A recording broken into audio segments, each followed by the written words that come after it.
setting for that, I can probably turn it off. Yeah. Someone asked, who asked? Propagator. The Peganator. Is that how you say your name? Yep, he's a good friend from... Do you know my favourite setting in this whole tournament? I've finally been able to get a Switch Civ in without there being a stupid reason for a Switch Civs. I love Game 4 where they swap Civs if it wasn't the same Civ. I've really wanted to do that for a long time, and I've never been able to get it into a tournament without it being just stupid, if that makes sense.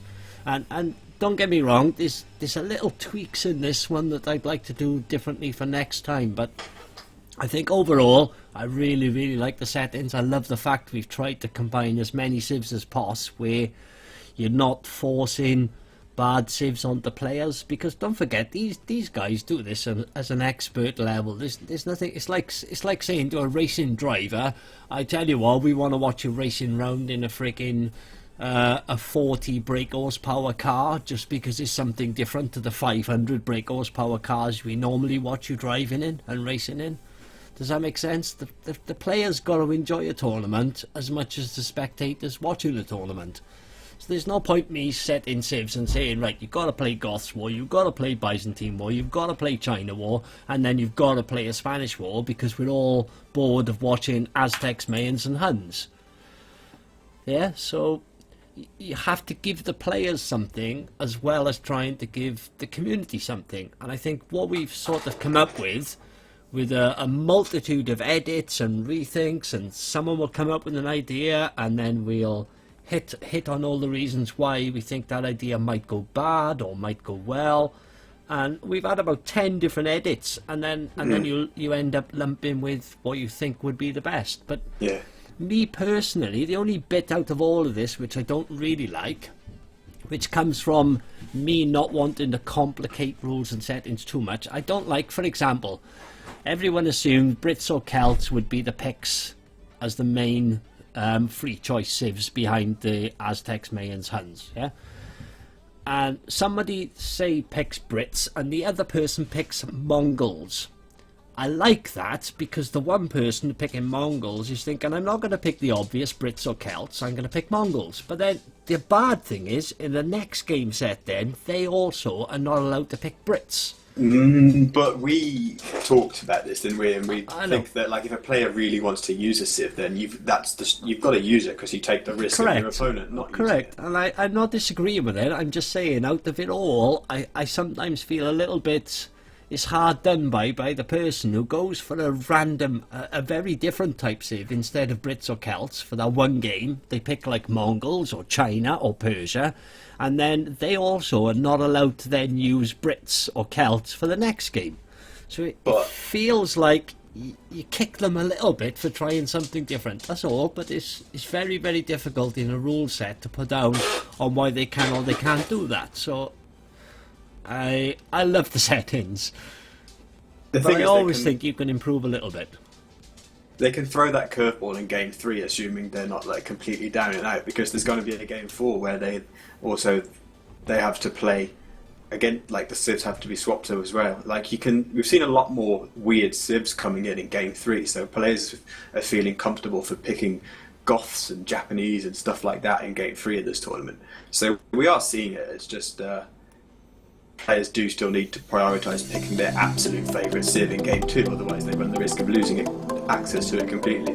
Yeah, and I'll sort of try and answer other points as well that people have made in the past, where if somebody picks, like in the game 3, they pick a really, really crappy civ when they're already 2-0 up, knowing that in game 4 they're going to have a swap and they should have a good advantage to make it like 3-1.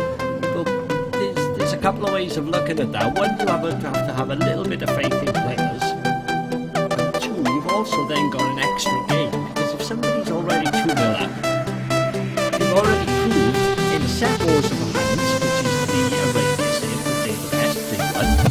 They played a game 2, which was a free pick hidden civ, and they won that. So they've beaten this player twice. Even if it is close, they've still beaten them twice. And then in game 3 they think, shit, I'm going to pick, I don't know, Koreans or Vikings. Yeah? oh, Vikings are good. You can't say that. Okay, but it's still not your sort of first, second tier civs, is it? So then they think, right, okay, I'm going to... Stop talking. The music is completely drowning you out. They can't hear you talk. Sorry.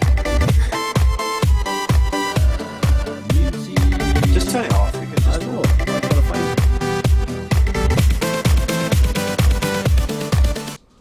Music is off. Okay.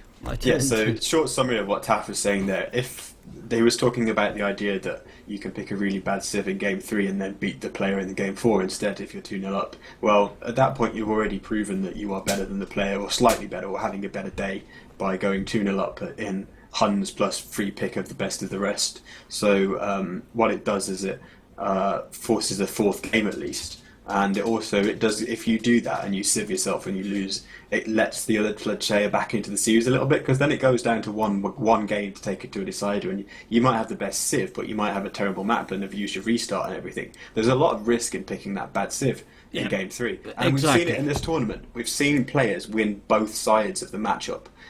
We've seen like, I don't know, a really good civ versus a not so good civ in game 3, and then players have either won with both civs, or players have split the games and the same civ has won each time. So it can work out in different ways, and as I just said, like the map can completely screw that strategy over, especially if you've used your restart. So it's not, yeah, as you said, having a little bit of faith in the players, but also it's not really that open to abuse, because if you are winning 2-0 and you've beaten the person on an even footing in this kind of like even settings, Huns and the best civs of the remaining ones, why would you take the risk of letting the guy back into the series? Yep. Why would you not feel comfortable at just picking a good civ for game 3 and actually beating the guy who you're 2-0 ahead against already? Yeah, completely agree. The only time that could sort of work against is if the players are already really, really closely matched and the one player has won 2-0, or in the other games they're 3 or 4 up, and it's very, very close, even games, and they just about take. Well, you have to run the risk a little bit in those scenarios, guys. But I think a change of settings is well overdue, and I really, really like the settings we have for this.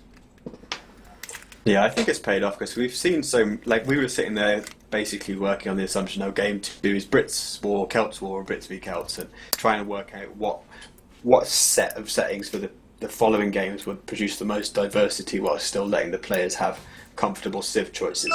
But we've seen that players have come up with completely off the wall stuff. Like, as I said, we've seen Goths, we've seen Japanese, we've seen Vikings, which I personally think are, they're not the best civ, but they're still very, very powerful. I'd have them at like top 6 or 7 civs absolutely on Arabia. We've seen lots of different choices, and I'm sure we'll see a few more. We've seen Persians as well.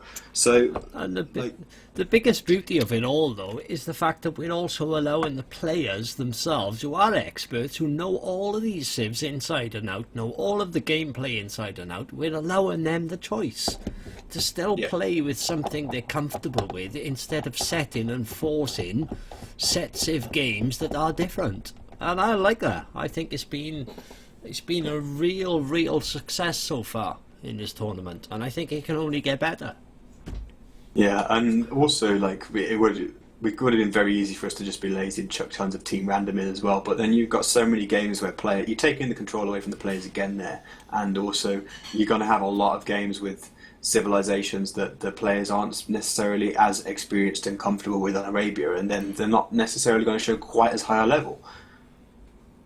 So that's one reason why we didn't put in too much team random either. Yeah, I agree. That's a cop out. That's a really, really simple, crappy strategy that an admin can use and say just team random, And I don't like that. I want the players to have involvement and buy-in and feel good about the tournament themselves. Because at the end of the day, if you try and set up an entire event just so that the viewers are happier, if your players really don't like it and don't enjoy it, what incentive does that give anybody to try to get better or to compete in the next one? It doesn't. So you have to try and get that happy medium. Absolutely nominal. I'll come to that in a sec. Let me just go back to one question from Europe. I think it was my relationship to the Chinese community. I hope. Well, I think. I'm pretty confident. My relationship with the Chinese community is very, very, very close. I was one of the main instigators in getting the whole thing up and running. When other people didn't want it to happen or didn't see any benefit of it happening, I pushed it through, I made it happen, I forced it to happen. I'm a very, very strong advocate of the Chinese community, and I do everything I can to help the likes of Yo and Paladin, who are the main people within the Chinese community. I've spoken to the new Chinese sponsor. I had a great relationship with the old SY sponsor. I've been invited to China more times than I can ever think. They keep wanting me to go over to China and spend time with them. I love them. They're great. They are absolutely superb. I know